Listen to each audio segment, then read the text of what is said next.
Hello students, good morning. Chemistry की online class में आप सब बच्चों का हार्दिक स्वागत है। मैं उम्मीद करता हूं आप घर पे सेफ होंगे और सुरक्षित होंगे। देखो, हम जो बात कर रहे थे वो बात कर रहे थे चैप्टर सेकंड। उस चैप्टर का नाम था एटॉमिक स्ट्रक्चर। और इस चैप्टर की जो पीडीएफ है मैं आपको सेंड कर दूंगा, आपको टेंशन लेने की आवश्यकता नहीं है।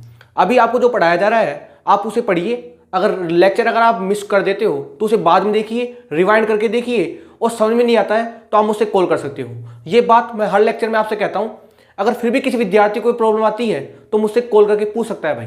और मैंने आपसे कहा था ये जो चैप्टर है एटॉमिक स्ट्रक्चर अपने आप में काफी इंपॉर्टेंट चैप्टर है। और इस चैप्टर में कुछ ऐसी बातें जो आपने अब तक ना सीखी है ना समझी है वो सीखने को मिलेगी। क्योंकि कुछ बातें ऐसी हैं जो आपको एनसीईआरटी की बुक में नहीं मिलेंगी, लेकिन उनसे क्वेश्चन बनते हैं। तो मैं चाहता हूं कि आपको जितनी भी नॉलेज इस चैप्टर के बारे में दी जा सकती है उतनी आपको प्रोवाइड की जाए। बात क्लियर? बिना बात किए मैं अपने टॉपिक स्टार्ट करता हूं। हम जो बात कर रहे थे वो बात कर रहे थे एटॉमिक मॉडल के बारे में। और इस एटॉमिक मॉडल में हमने थॉमसन का एटॉमिक मॉडल पढ़ लिया, हमने रदरफोर्ड का एटॉमिक मॉडल पढ़ लिया। रदरफोर्ड ने क्या कहा था कि जब भी थॉमसन के एटम पर अल्फा पार्टिकल की बम्बार्टमेंट की जाती है, यानी जब भी थॉमसन के परमाणु पर अल्फा परमाणु की या अल्फा पार्टिकल की बौछार की जाती है तो 99% अल्फा पार्टिकल सीधे निकल जाते हैं। कुछ अल्फा पार्टिकल थोड़े से एंगल पर घूम जाते हैं और कुछ अल्फा पार्टिकल टकरा करके आ जाते हैं वापस। थोड़ा बना देता हूं डायग्राम जिससे आपको पुराना टॉपिक रिवाइज हो जाएगा। उसने क्या कहा था रदरफोर्ड ने कहा था कि जब भी थॉमसन के परमाणु पर आप अल्फा पार्टिकल की बौछार करते हो तो 99% अल्फा पार्टिकल क्या निकल जाते हैं सीधे। उसने एक बात और कही थी कि 99% जो परमाणु का भाग होता है वो खाली होता है और इस परमाणु का जो पूरा मास है इसके सेंटर में है, जिसे उसने क्या बोला था, न्यूक्लियस बोला था। बात क्लियर थी? उसने कहा 99% अल्फा पार्टिकल क्या निकल जाते हैं, सीधे निकल जाते हैं। आपकी एनसीईआरटी में ऐसा डायग्राम बना हुआ है तो डायग्राम समझ आ गया ना आपको डायग्राम कैसे बनता है कि 99% जो अल्फा पार्टिकल थे ये क्या थे, ये थे हमारे पास अल्फा पार्टिकल। क्या थे? Alpha particle. और आप जानते हैं अल्फा पार्टिकल क्या होते हैं? हीलियम प्लस 2 आयन को क्या बोलते हैं हम? Alpha particle. उन्होंने कहा कि 99% जो अल्फा पार्टिकल है वो सीधे निकल जाते हैं। कुछ अल्फा पार्टिकल छोटे से एंगल पर घूम जाएंगे। जाना तो इनको भी ऐसे ही था लेकिन ये इस एंगल से घूम जाएंगे। आज मैं बात करूंगा इस एंगल के बारे में। वो एडवांस कॉन्सेप्ट की बात होगी जो आज आपके साथ डिस्कस की जाएगी। देखेंगे कि एंगल कैसे निकालते हैं। तो कुछ अल्फा पार्टिकल घूम जाएंगे ऐसे, जो इसके पास में होंगे वो ऐसे घूम जाएंगे। जाते तो ये भी इधर ही लेकिन ये इस एंगल से क्या हो जाएंगे, घूम जाएंगे। और कुछ अल्फा पार्टिकल ऐसे होंगे जो टकरा करके आ जाएंगे, पीछे आ जाएंगे। कैसे आ जाएंगे? पीछे। मतलब इनका जो एंगल होगा कुछ ये वाला एंगल होगा। जाना तो इनको भी ऐसे ही था लेकिन टकरा करके आ जाएंगे पीछे। तो ये एंगल भी कौन सा होगा? थीटा एंगल होगा। कुछ इस प्रकार का मॉडल होता है रदरफोर्ड का मॉडल। ध्यान से देखो आप डायग्राम को, आपको रदरफोर्ड का मॉडल क्लियर हो जाएगा। इससे रदरफोर्ड का मॉडल क्लियर हो जाएगा क्योंकि रदरफोर्ड ने कहा था कि पूरा का जो पूरा एटम होता है ये 99% जो एटम है वो खाली है। वो क्या है भाई? एम्प्टी है, यानी वो क्या है? खाली है। इसका मतलब क्या हुआ? 99% जो अल्फा पार्टिकल है वो सीधे निकल जाते हैं और इसका जो पूरा मास है इसके सेंटर में है, जिसे उसने क्या बोला? न्यूक्लियस। और आप जानते हो न्यूक्लियस पे चार्ज क्या होगा? पॉजिटिव। क्यों होगा पॉजिटिव? क्योंकि न्यूक्लियस के अंदर क्या होते हैं? प्रोटॉन और न्यूट्रॉन। इलेक्ट्रॉन तो होंगे नहीं ना, क्योंकि इलेक्ट्रॉन का तो मास ही नहीं मानते हम। तो प्रोटॉन पर चार्ज होता है पॉजिटिव, इलेक्ट्रॉन पे चार्ज होता है जीरो। तो न्यूक्लियस पे चार्ज क्या होगा? पॉजिटिव होगा कि नहीं होगा?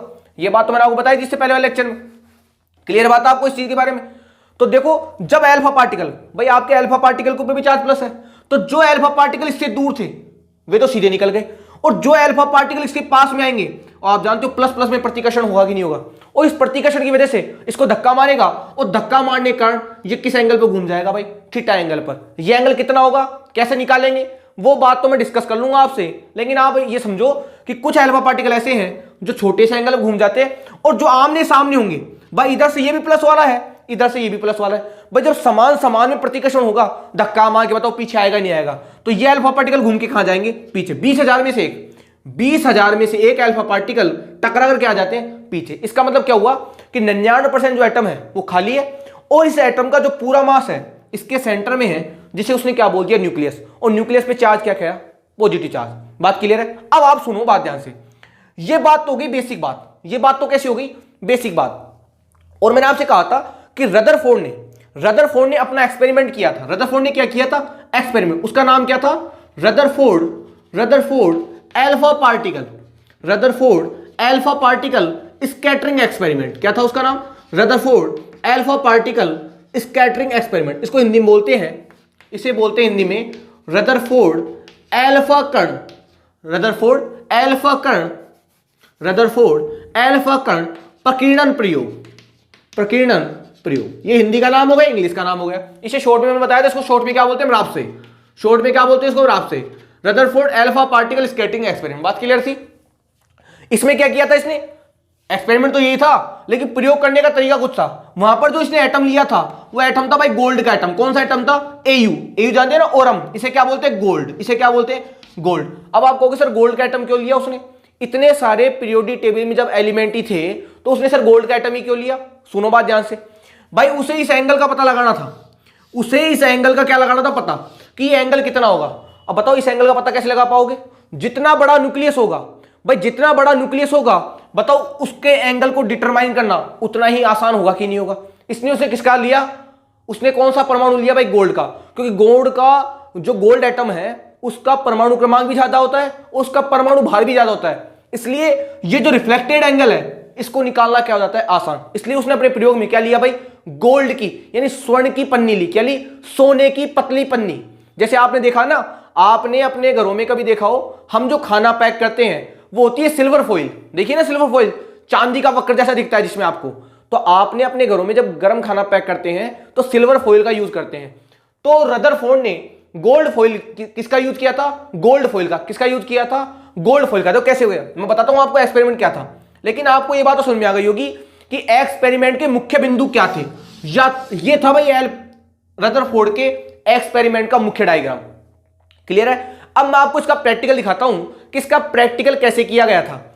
ऑब्जर्वेशन तो ये था जो मैंने आपको ये बताया है ना, ये इसका ओवरऑल कंक्लूजन है। किसका, रदरफोर्ड के अल्फा पार्टिकल स्कैटरिंग एक्सपेरिमेंट का ये ओवरऑल कंक्लूजन है कि इसके प्रयोग का निष्कर्ष क्या था, जो मैंने आपको अभी सामने बता दिया। और ये बात आपको समझ में भी आ गई होगी कि ये पार्टिकल तो इधर क्यों घूम गए, क्योंकि प्लस प्लस में प्रतिकर्षण होगा। ये पार्टिकल सीधे क्यों निकल गए, क्योंकि ये पार्टिकल जो है इस प्लस से दूर है, और दूर होने के कारण इनको प्रतिकर्षण का अनुभव कम होगा, इसलिए सीधे निकल जाएंगे। और ये नीचे इधर क्यों घूम के आ गए, क्योंकि ये बिल्कुल आमने सामने हो गए, इसलिए टकरा करके आ गए पीछे। अब देखो प्रयोग क्या था, एक्सपेरिमेंट कैसे किया था उसने। देखो उसने क्या किया, एक लेड का बॉक्स लिया। किसका बॉक्स लिया, एक बॉक्स लिया लेड का। किसका बॉक्स ले लिया, एक लेड का बॉक्स ले लिया। उसने एक ले लिया लेड का बॉक्स, इस प्रकार का एक बॉक्स लिया। ये कौन सा बॉक्स है, ये लेड का बॉक्स है। किसका बॉक्स है, लेड। जानते हो लेड क्या होता है, पीबी। पीबी क्या होती है, इसकी डेंसिटी ज्यादा होती है। इस लेड के बॉक्स में उसने डाल दिया अल्फा पार्टिकल। क्या डाल दिया यहां पर, यहां डाल दिया उसने अल्फा पार्टिकल। क्या डाल दिए, अल्फा पार्टिकल। सर उसने लेड का ही बॉक्स क्यों लिया, तुम्हारे दिमाग में क्वेश्चन आ रहा होगा, सर उसने लेड का बॉक्स क्यों लिया। क्योंकि लेड का बॉक्स जो है उसकी डेंसिटी ज्यादा होती है। उसकी डेंसिटी क्या होती है, ज्यादा होती है, ज्यादा होती है, इसलिए अल्फा पार्टिकल। भाई उसने लेड का बॉक्स लिया, उस लेड के बॉक्स में यहां पर छेद कर दिया। भाई अल्फा पार्टिकल बाहर भी तो जाएंगे, छेद कर दिया, तो बाकी जो एरिया है वो बिल्कुल क्लोज था, वहां से अल्फा पार्टिकल बाहर नहीं हो सकते। इसलिए उसने किसका बॉक्स लिया, लेड का। उस लेड के बॉक्स में क्या डाल दिया, अल्फा पार्टिकल। और सामने क्या लगा दिया, इसके सामने लगा दी सोने की पतली पन्नी। क्या लगा दी, ये अपने पास है गोल्ड फॉइल। क्या है अपने पास, गोल्ड फॉइल। इसको हिंदी में बोलते हैं स्वर्ण पन्नी। स्वर्ण पन्नी क्या बोलते हैं, सोने की पन्नी। और इसकी साइज जो थी ना, इतनी थी भाई, 0.0004 सेंटीमीटर। इतनी कम। सोचो आपके जो घर में सिल्वर फॉइल होती है उससे भी पतली फॉइल ली, उससे भी इसने क्या ली, पतली फॉइल। और इसके आगे क्या लगा दी, इसके आगे लगा दी उसने ZNS की स्क्रीन। क्या लगा दी, किसकी स्क्रीन है, ये है ZNS की स्क्रीन। ZNS का पर्दा है। किसका पर्दा है, ZNS का पर्दा। इसको क्या बोलते हैं, जिंक सल्फाइड। क्या बोलते हैं, जिंक सल्फाइड। और फिर उसने देखा, उसने क्या देखा, जब यहां से अल्फा पार्टिकल को इस सोने की पन्नी में से पार किया जाता है तो 99% अल्फा पार्टिकल यहां पाए गए इस पॉइंट ए पर।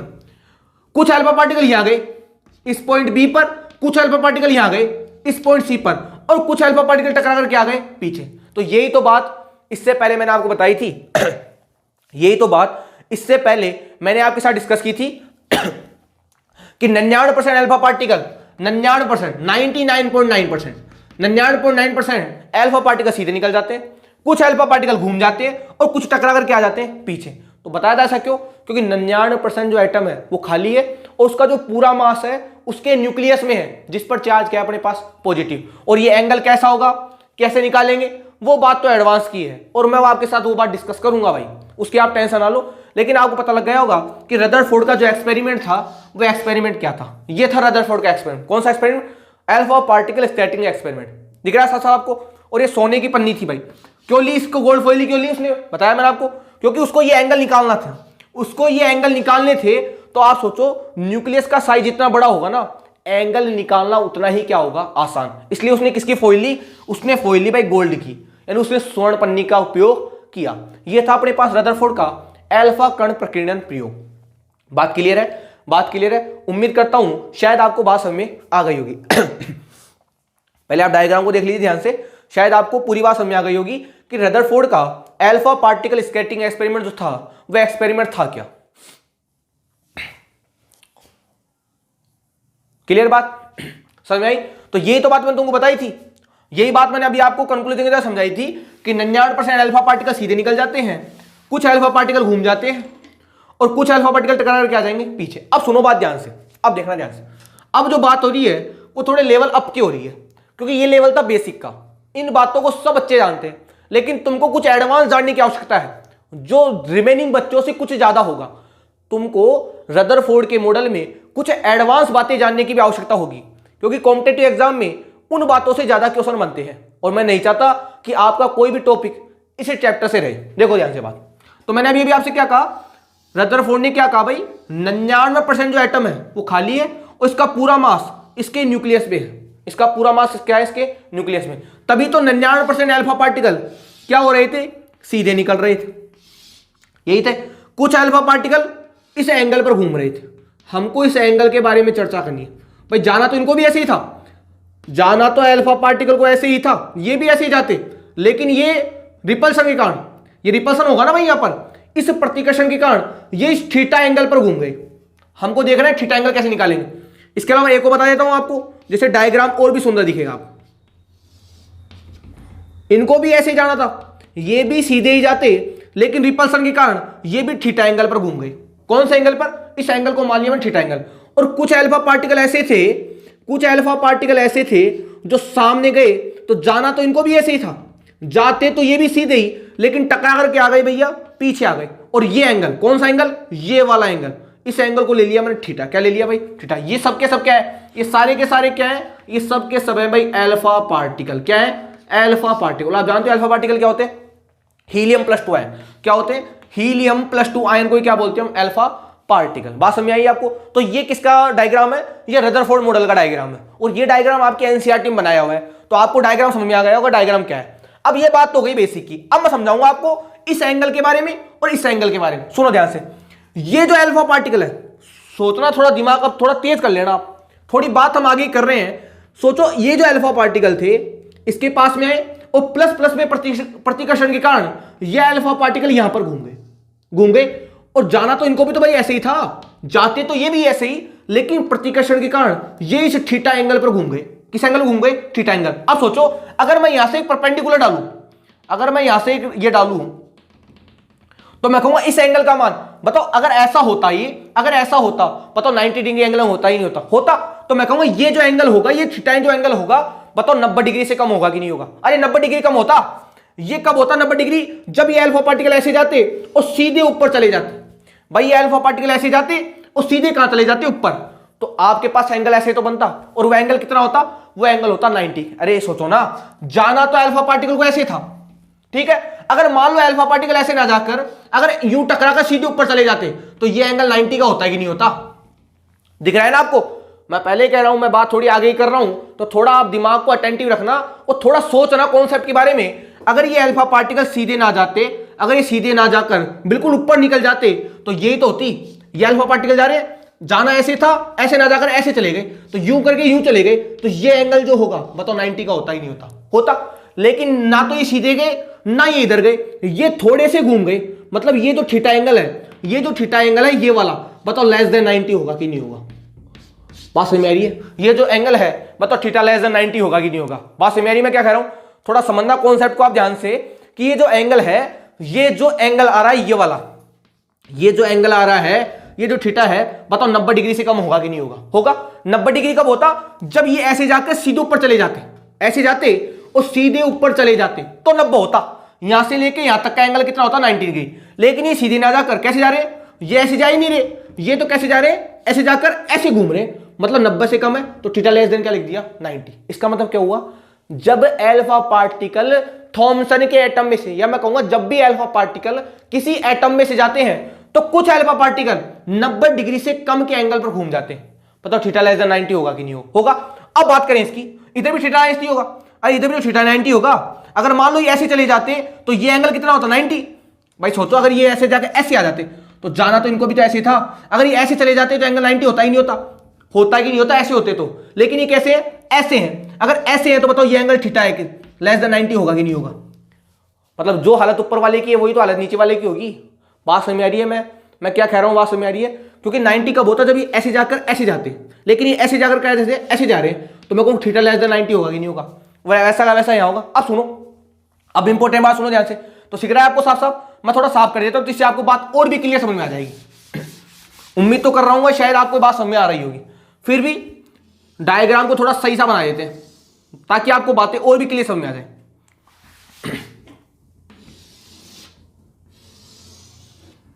ये न्यूक्लियस हो गया हमारा। अब मैं उनको नहीं बता रहा जो सीधी किरणें निकल रही है, जो किरणें सीधी निकलती है उनको मैं इस डायग्राम में दिखा नहीं रहा हूं। आपको किसको बता रहा हूं मैं कि ये जो एंगल होगा, देखो ये ऐसे गए और ऐसे करके कहां चले जाएंगे ऊपर। देखो ध्यान से, ये कौन है, ये हमारे पास अल्फा पार्टिकल, ठीक है। जाना कैसे था इनको, जाते तो ये भी ऐसे, लेकिन नहीं जा रहे, कैसे जा रहे, ऐसे जा रहे। तो ये जो एंगल होगा थीटा, थीटा लेस देन क्या होगा 90 होगा कि नहीं होगा। बट थीटा लेस देन क्या होगा 90, क्योंकि 90 कब होता, जब ये अगर ऐसे जाते, अगर ये ऐसे जाते ना, ऐसे यहां से टकराए ऐसे चले जाए सीधे, तो ये जो एंगल होता ना, ये वाला एंगल, ये जो एंगल होता वो होता 90। लेकिन ये ऐसे ना जाकर कैसे जा रहे, ऐसे घूम रहे थोड़े से, जाना तो इनको ऐसे था, ऐसे ना जाकर ऐसे घूम गए रिपल्सन के कारण। भाई प्लस प्लस में रिपल्सन होगा ना, तो ये घूम गए ऐसे, और थीटा लेस देन क्या होगा 90। बात क्लियर है। अब दूसरे के साथ भी वही हालत होगी, ये भी ऐसे जाता, सीधा जाता तो ये भी ऐसे ही, लेकिन रिफ्लेक्शन के कारण किधर आ गए, नीचे आ गया। तो मैं कहूं ये जो थीटा होगा, ये जो थीटा होगा, बताओ लेस देन 90 होगा कि नहीं होगा। वही कहानी होगी। अगर मान लो ये ऐसे चले जाते, अगर मान लो टकरा कर ये अल्फा पार्टिकल अगर ऐसे आ जाते, तो ये वाला जो एंगल होता, बताओ 90 होता ही नहीं होता। लेकिन ये ऐसे नहीं जा रहे, ये थोड़े से घूम रहे इधर, तो मैं कहूंगा थीटा लेस देन 90 होगा कि नहीं होगा। तो देखो आप, शायद इस डायग्राम में आपको और भी बातें क्लियर हो गई होंगी कि मैं आपको क्या समझाना चाहता हूं। बात क्लियर है, क्लियर है। ये कौन से है, जो अल्फा पार्टिकल इसके पास में थे, जो अल्फा पार्टिकल इसके क्या थे, पास में थे, जो थोड़े से एंगल बताया था डिटेक्टर में, कुछ तो यहां मिल रहे थे, कुछ यहां पे, कुछ यहां पे, ये वाले हैं, ये तो ऊपर वाला है और ये नीचे वाला है। बात समझ आ रही है आपको, बात समझ आ रही है। और ये एंगल कितना होगा, ये एंगल 90 डिग्री से क्या होगा, कम होगा। साफ साफ दिख रहा है डायग्राम में, डायग्राम में आपको साफ साफ पता लग रहा होगा कि ये जो एंगल है वो थीटा लेस देन क्या है 90। बात क्लियर है, बात क्लियर है। तो ये तो होगा अपना पहला डायग्राम। दूसरा डायग्राम क्या होगा, देखो ये डायग्राम आपको पता होना चाहिए, भाई ध्यान रखना इस चीज के बारे में, मैं बार बार नहीं बताऊंगा इस चीजों को, ये बातें आपको पता होनी चाहिए, क्योंकि ये बातें एक लिमिटेड बस्ते से ज्यादा होगी। कॉन्सेप्ट थोड़ा एडवांस का है, लेकिन मैं उम्मीद करूंगा कि कॉन्सेप्ट शायद आपको क्लियर हो रहा होगा। अब सुनो, बात क्लियर है यहां तक कि अब मैं बात करता हूं आगे वाले की। तो ये तो पहले वाले का हो गया कि थीटा लेस देन क्या होगा 90। अब मैं बात करता हूं इसके आगे की। भाई वो भी तो पार्टिकल आएगा जो टकरा कर पीछे आ रहा है, उसके एंगल की बात भी तो करेंगे हम कि वो एंगल कितने का होगा सर। देखो ये हमारे पास वही एटम, वो हमारे पास न्यूक्लियस। अब मैं उन दोनों को नहीं बनाऊंगा, अब कौन सा बनाएंगे कि वे अल्फा पार्टिकल जो इसके बिल्कुल सामने थे, जो इसके बिल्कुल क्या थे, सामने। ये क्या है, ये अपने पास है अल्फा पार्टिकल। क्या है, अल्फा पार्टिकल, बिल्कुल से सामने। जाना कैसे था इनको भी, जाना तो इनको भी बिल्कुल सीधा था, जाते सीधे, लेकिन आमने सामने, इधर से भी प्लस आ रहा है, इधर से भी प्लस आ रहा है। बताओ रिपल्सन होगा कि नहीं होगा। और धक्का मार के किधर आ जाएगा, ये पीछे आ जाएगा। बताओ आएगा नहीं आएगा। ऐसे गए, ऐसे गए, टकरा कर आ गए पीछे, तो बताओ जाना तो इनको ऐसे था ना, तो मैं कहूंगा एंगल कौन सा बनेगा, ये वाला एंगल बनेगा। देखो ये से लेके ये तक का, ये क्या होगा थीटा। बताओ थीटा ग्रेटर देन 90 होगा कि नहीं होगा। ये एंगल कितना होगा, 90 से बड़ा होगा कि नहीं होगा। देखो ध्यान से, 90 कब होता, 90 कब होता, जब ये ऐसे जाते। देखना ध्यान से बात को, पूरी बातें क्लियर हो जाएंगी आपको। ये एंगल 90 कब होता, जब ये ऐसे जाके ऐसे जाते, तो 90 होता ना। मैं कहूंगा ये तो ना तो ऐसे गए, ना ही ऐसे गए, ना ही ऐसे गए, ये तो इससे थोड़े और पीछे हो गए।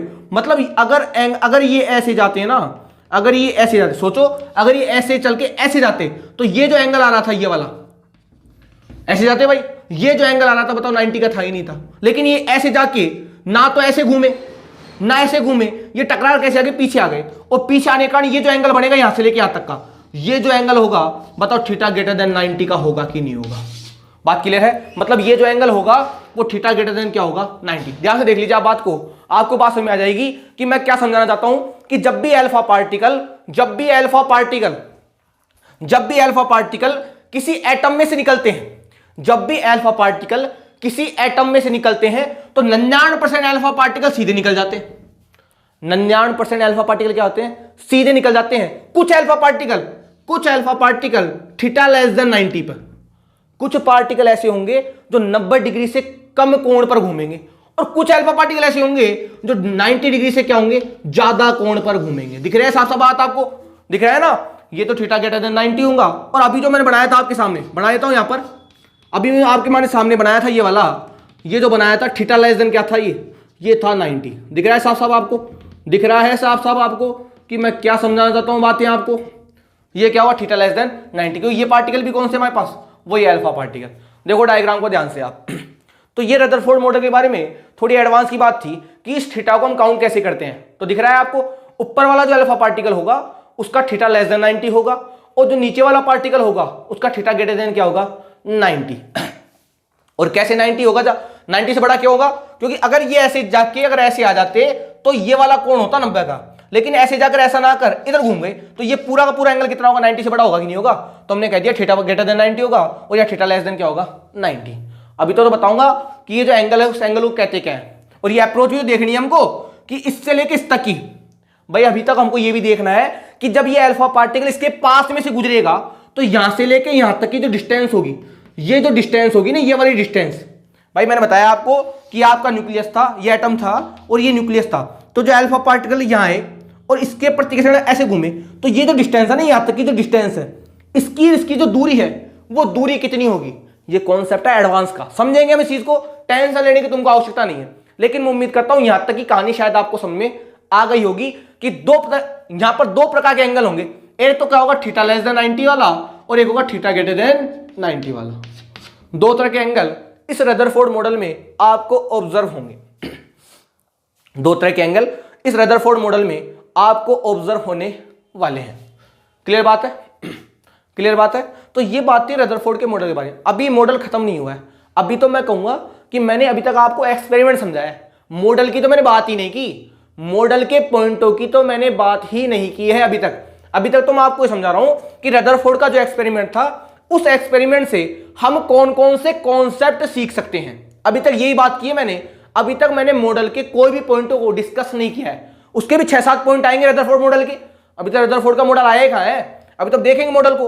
अभी तो हम सीख रहे हैं उसके एक्सपेरिमेंट, उस एक्सपेरिमेंट का ऑब्जर्वेशन सीख रहे हैं कि उसने जो एक्सपेरिमेंट किए थे उसके ऑब्जर्वेशन कौन कौन से हो सकते हैं। बात क्लियर है? तो आज के लिए इतना ही, धन्यवाद।